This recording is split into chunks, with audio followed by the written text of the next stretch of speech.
This is the Chinese Communist Party, mostly known by its abbreviation as the CCP. You have undoubtedly heard about them, particularly in the last few years, as the spotlight is being shined on CCP activities, particularly the less than commendable ones. Every 5 years, the Communist Party holds a national congress and they choose their top leaders as by far the most powerful body that really controls the whole country. Xi Jinping's grip on power is tighter than ever. Xi's appointment came at the end of the week-long Communist Party Congress, where the party's constitution was amended to enshrine Xi's position. Chinese President Xi Jinping offered to deepen cooperation with his Russian counterpart, Vladimir Putin. The CCP stands today as the only surviving communist party governing a sizable territory and population in the world. One could very well say that whatever is left of communism today rests strongly on the CCP's shoulders. Despite us having a good understanding of their recent activities, the tale of where the CCP started and how they grew to wield much of this power largely remains unexamined on this platform. Well, at least until today. Throughout this video, we will examine the origins, growth, and cementing of power by the CCP. By the end of it, you will fully understand the history of the CCP, and in doing so, understand better its current actions. This is going to be a deep dive back in time, so let's get into it. By the way, every time I make a video covering the truth behind the CCP, the video is usually heavily downvoted and reported by CCP's army of bots. So, if you guys can just take a quick second to hit the like button below, it will help this video out a lot.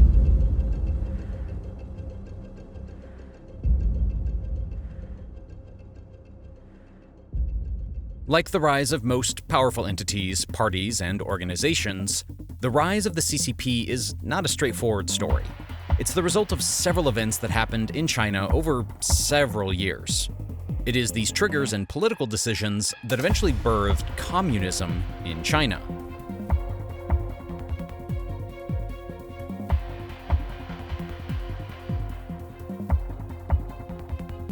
The first thing we need to understand is post-World War I China, and the state that it was in. Following the First World War, and in fact, much of the early 20th century was not favorable to China. Unlike the powerful and proud nation it is today, China was subject to the colonization of its lands by foreign powers.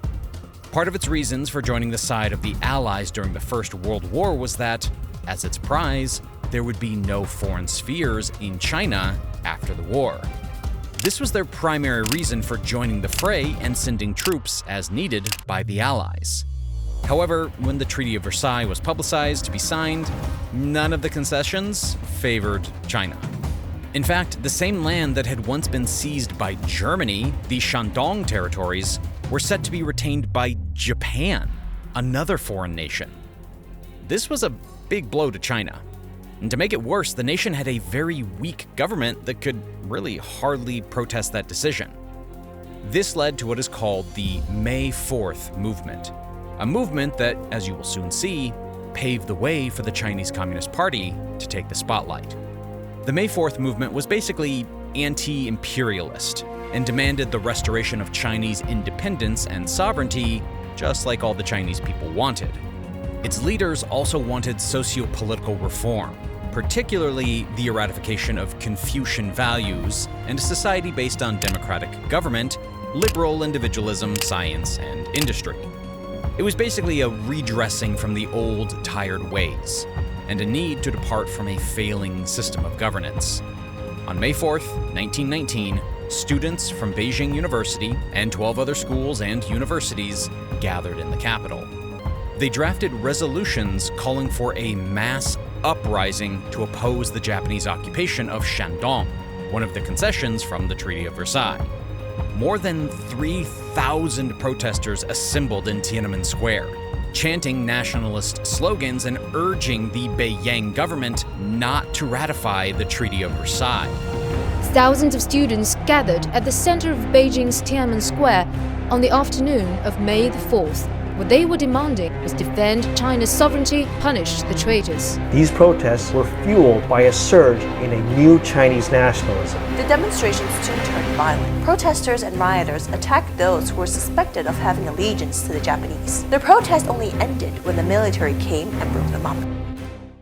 Like any authoritarian force, the government responded by dispersing the protesters and arresting almost 36 of its leaders. This only made things worse, though.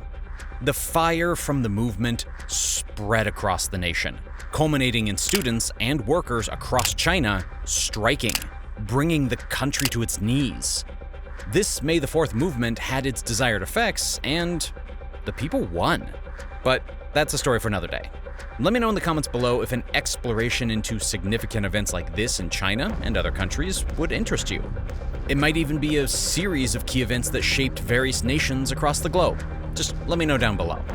Anyway, it's important to note that many of the writers and political activists who had participated in the May 4th movement would come out later to create the Chinese Communist Party just 2 years later. This event had provided a springboard for them.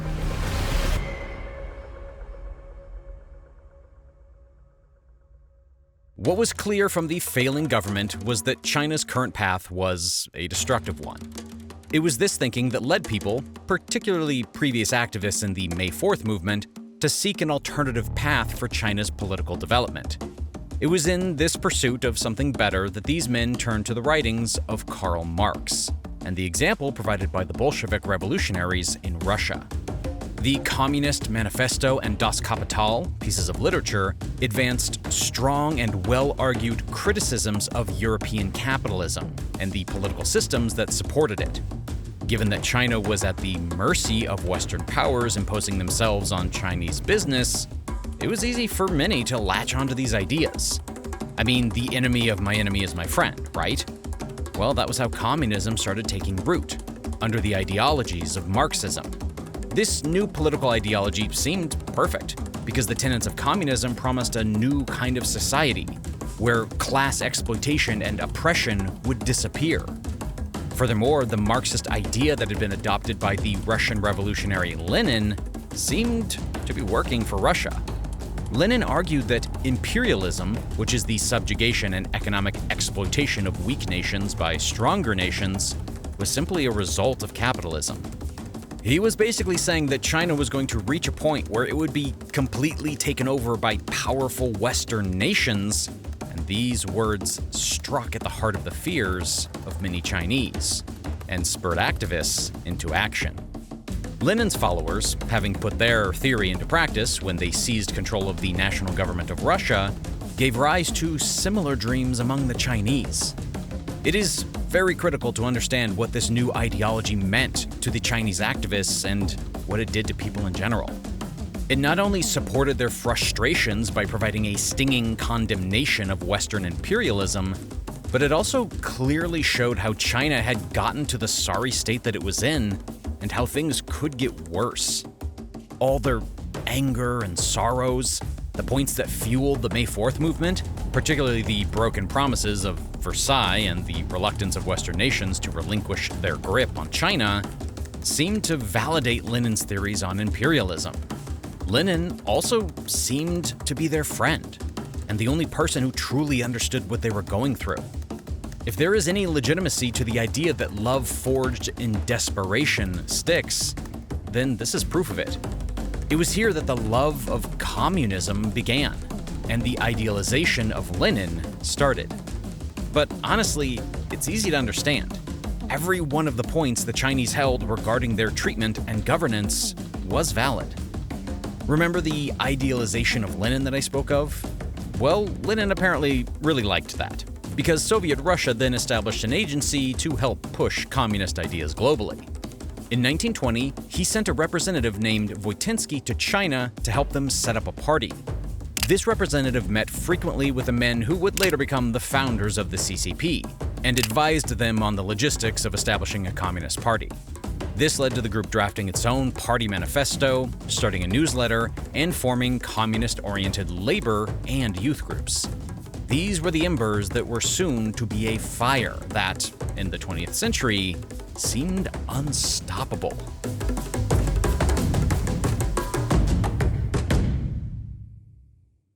Around July of 1921, the Chinese Communist Party was officially pinned down as a party. What the CCP looked like back then, well, it was a far cry from what it looks like now. The first series of meetings were attended by just 12 delegates, representing 59 party members. They met in a girls' school in Shanghai's French Quarter, but later moved to a boat on South Lake to avoid police raids. Yes, it was a secret dance with the authorities. Here, leaders like Wang Jinghui and the famous Mao Zedong shared ideas, insights, and plans. Unlike the powerhouse it is today, the CCP was, well, it was weak and ineffective in its first few years. If we're being frank, there's only so much you can do with a party of 59 members after all. Even a year after its formation, the numbers still lay at 300, highly ineffective numbers for any sort of movement. On top of their numbers problem, they also had a fundamental problem regarding the party itself. Remember when I said that the CCP was formed by activists who sought new political ideology to usher in a new age? Well, even the most similar ideologies have several branches. I mean, just look at most religions. Same ideology and many different branches and churches. Similarly, the party was also ideologically divided. Some members were orthodox Marxists who believed that revolutionary energy came from the industrial workforce. They sought to rally and please that workforce to gain support. Others, however, like Mao Zedong, viewed the peasantry as China's most potential revolutionary group. They advocated that those were the people to please so as to rise to power. Well, you remember what Lincoln said, "A house divided against itself cannot stand." Because of these several differences and a lack of clear direction, the CCP's growth was slow. I mean, really slow. This frustrated the Comintern, the agency from Soviet Russia that Lenin had assigned to help the communists. The Comintern, frustrated by the slow growth and the development of the CCP, considered it incapable of acting on its own. From Moscow's perspective, the CCP's best option was to assist the forces of democratic revolution as China transitioned from Qing feudalism to a Western-style constitutional government. The CCP was basically being relegated to a supporting instrument for the time being. In 1922, Comintern agents directed CCP members to also take up individual members of the Kuomintang. The Kuomintang, also known as the Nationalist Party of China, was a major political party in the Republic of China. We're going to talk about them quite a bit, so remember them. So, the Comintern instructed members of the CCP to support the Kuomintang's political mission of reunification while infiltrating the much larger Nationalist Party and recruiting new CCP members. It was an inside job, so to speak. Old texts and transcripts sent between Moscow and China in 1922 contained instructions, such as build groups of followers from within the GMD and in the trade unions. On top of that, the Comintern also restructured the CCP thoroughly to implement democratic centralism. This was viewed as a more disciplined system of organization and command. This process was overseen by Mikhail Borodin, a Comintern agent who arrived in China in 1923. Though it was not clear at this time, the various systematic changes within the CCP were taking root and creating a structure that would prove infallible in the darkest of times. One could rightly say it is the CCP's organization that paved the way for its rise. When the CCP joined hands with the GMD, it created an alliance that was pinned in 1923 with the help of Soviet diplomats. Yes, Russia was very invested in China. Their cozy relationship today has deep roots in the past. The two party leaders agreed that the most urgent problem China faced was the successful unification of the republic and the completion of national independence. These were the goals they worked at. The Sun-Joff Agreement was later endorsed at CCP's Third Congress in June of 1923, heralding the start of the First Unified Front.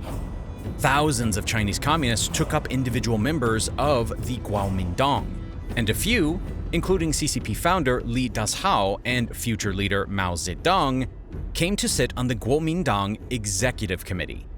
Several communists, including Zhou Enlai, trained personnel at the Nationalist Military Academy of Hangpu, or served in the Kuomintang-led National Revolution Army. However, for all its military and logistical achievements, the First United Front was neither a comfortable alliance nor one likely to outlive the goal of Chinese reunification. The Kuomintang's right wing was never at ease with working with communists, so ideological disputes and clashes were common. This was no surprise, however. Lions and jaguars are both cats, but that doesn't mean they're compatible. Though the GMD, also known as the KMT, and the CCP had a few similar goals, in getting there, their ideologies were very different. This already shaky alliance, the First United Front, became even more fragile after the death of its main architect, Sun Yat-sen, in March of 1925. By this point, the CCP had fewer than 1,000 members.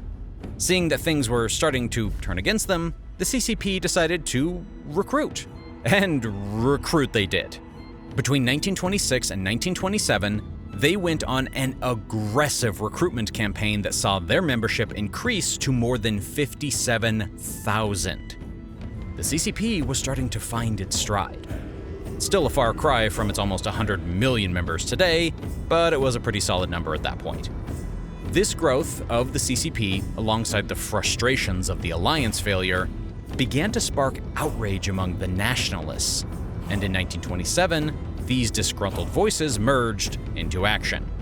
On the 12th of April, 1927, during the Northern Expedition, Chiang Kai-shek of the KMT and the newly formed National Revolutionary Army ordered a violent purge of communists and other leftist groups within Shanghai. This was a brutal campaign that is now known as the Shanghai Massacre. Thousands of CCP members were killed during the massacre in cold blood. This marked the official end to the First United Front, but it also added to the ideological factions within the KMT, since not everyone agreed with these violent actions. Naturally, as would happen with any party with factions, the KMT party split altogether, with Chiang forming a right-wing KMT government in Nanking, and Wang Jingwei, who opposed the Shanghai killings, retaining control of the KMT's left-wing administration in Wuhan. These factions are necessary to note, as over time they eroded the KMT's power. Oh, and just so we're clear, the KMT, the GMD, and the Nationalists are all the same faction. I might use them interchangeably as we go on, so don't get confused. Anyway, back to the tale. Do you remember how Newton said for every action there's an equal but opposite reaction? Well, that reaction came, my friends, and that marked the beginning of a power struggle in China.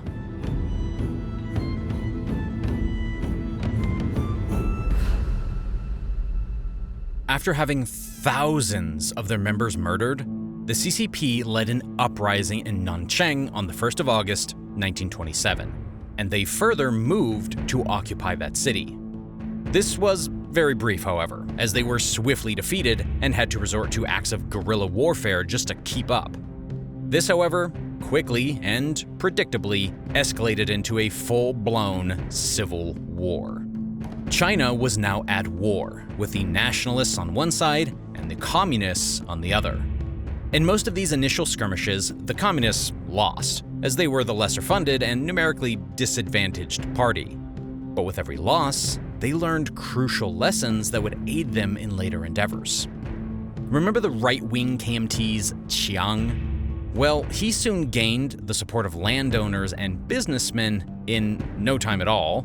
Chiang became the de facto president of the Republic of China. He claimed that he had a goal of uniting all of China, but given the rifts, that was much easier said than done. The KMT itself was in a period of unrest. Between the external and internal opposition, and everyone who was gunning for China's top position, the friction was unreal. By the end of it, all the incidents left the nationalist government on the brink of bankruptcy, and drew attention to the party's internal disputes. To make what was already a nasty situation unbearable, Japan started attempts at invading China, sending troops into the nation. This is an interesting piece of history that we might talk about at some other time. But as the KMT was going through all of this, Mao Zedong and the CCP took the time to establish a state known as the Chinese Soviet Republic in the eastern province of Shaanxi. That was what was intended to be the seat of power in China. This would not last, however, as Chiang assembled the largest army in the KMT's history to crush his rival. He encircled Mao's state and planned for their total eradication. Have you ever heard of the Long March in China? Well, this encirclement is exactly how it started. Eventually, after some heavy fighting, on the 16th of October 1934, Mao's Red Army broke through the nationalist lines and undertook a year-long retreat known as the Long March. They were marching in search of a new home. By 1934, the Jiangxi Soviet was surrounded by Chiang Kai-shek's anti-communist troops. The vast offensive was being planned, with anywhere between 500,000 and 700,000 soldiers set to descend on the communist stronghold. He realized that he couldn't really fight, and so he organized a breakout. That's what became the Long March. The 6,000-mile-long march by the Red Army of the Communist Party of China ended when the troops arrived in Shanxi. The march was comprised of 100,000 people, which included soldiers as well as administrative personnel and civilians. These people marched for over 6,000 miles, all the while navigating snowy mountains and fighting opposing armies along the way. They eventually arrived at Yan'an, Shaanxi province, in October of 1935, where Mao set about creating another communist state. Only about 10,000 people survived the journey, but the resilience did not go unnoticed. This fostered a stronger party, and they also gained support from the masses. The ridiculously near impossible feat cemented Mao as a leader of the CCP, with overwhelming support rallying behind him nationwide. Later on, Mao himself went on to declare that the Long March had been a manifesto, a propaganda force, proclaiming to the world that the Red Army is an army of heroes. While all the internal fighting was going on, Japan kept expanding into China. As the Second World War came about, Japan intensified its advances into the country. Keen to halt Japan's expansionist ambitions, the KMT and the CCP started to begrudgingly work together for the greater good of China. After Japan's surrender to the Allies in 1945, the domestic dispute started almost immediately, with Chiang launching attacks on communist territory in 1946. Chiang was supported in secret by the United States and other Western powers, while the Soviets supported Mao. Unlike previous times, the CCP was much stronger and much more battle-hardened than before, so they managed to start securing victories. It's important to note that, at this point, the CCP was the underdog. As big as they were, the nationalists were bigger, more capable, and the ruling party due to funding from other countries. What the CCP was doing was fighting for a piece of the cake, and the next few years would bring all they wanted to fruition. Also, unlike in their initial years, the CCP now had strong support from China's peasantry, who greatly aided them in their endeavors. Mao had endeavored to create a rock-solid relationship where the masses respected and adored him. He had especially won their support by paying off their debts and giving them land seized from their landlords. Chiang, on the other hand, was viewed as a corrupt leader who did little to help the lives of the country's poor. To add to their resentment by the people, the previous wars with the Japanese had just cost the nationalists way too much. Whereas the communists had suffered around 440,000 deaths during the war with Japan, the KMT had lost around 3.2 million men. The difference in their powers was now greatly reduced, and with Soviet Russia's help, KMT strongholds began to fall like dominoes. By June of 1949, Beijing, Shanghai, Nanking, and Tianjin had all been taken from nationalist hands. The CCP had won the power struggle in China. Yes, it took decades, but they finally did it. In December of 1949, Chiang, realizing that there was little he could do against the CCP in combat, fled to the island of Taiwan and established a rival government, declaring Taipei to be the capital of the Republic of China, something that was never accepted. In response, Mao viewed Taiwan as a part of China. and this is what set off the Great China-Taiwan issue. Even to this day, as most of you already know, the Taiwan issue remains complicated. China still maintains that nothing has changed, and that Taiwan is a breakaway province that must be retaken. Most of the world, however, views it as a separate nation altogether, even though Taiwan has been careful to never declare formally, lest it leads to an invasion. I digress. Let's get back to Mao. After conquering China, he became the first president of the newly created People's Republic of China on October 1st, 1949. His dream had finally been achieved. Mao actually remained in power until his death almost 27 years later. And let me know in the comments again if you would like me to talk about his rule, the policies and the actions that he made. His was quite an interesting rule, whose success is still something debated by scholars. Even after his death, however, the CCP has only continued growing in power and consolidating itself in various ways, however brutal. Today, though 8 subservient political parties exist, China is a one-party state centered around communism. The Chinese Communist Party holds more power than ever before, and under President Xi Jinping, the CCP will only keep growing more powerful, influencing not just the region, but the whole world. These videos take me a few days to make, which means a lot of the time the news is a little bit late to you guys. On top of that, sometimes there are stories that are too controversial to cover on YouTube, because YouTube loves to demonetize and restrict my videos, or stories are just too short to dedicate a whole video to. But it's still important news, and I'd like you guys to know about it. This is why I just launched a newsletter, where every week I'll be sending out 2 emails a week which contain the most important stories that are happening around the world. The newsletter is completely free, and all you have to do is sign up by clicking on the link in the description.